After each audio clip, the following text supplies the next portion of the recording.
ఇప్పుడే జీ5 app download చేయండి. చూడండి మీ ఫేవరెట్ టీవీ షోస్ ఎప్పుడైనా ఎక్కడైనా. ఈ అమ్మాయిని చూస్తుంటే నా గుండెల్లో ఏదో తెలియని భారం,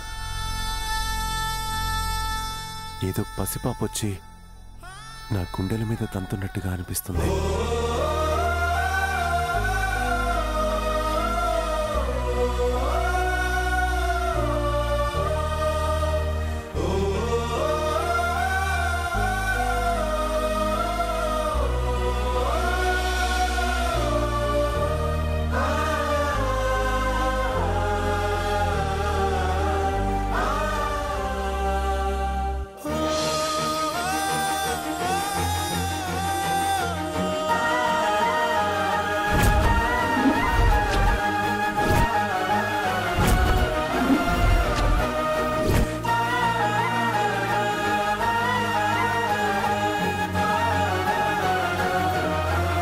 జీ5 యాప్ డౌన్లోడ్ చేసి అన్ని ఎపిసోడ్స్ పూర్తి ఉచితంగా చూడండి.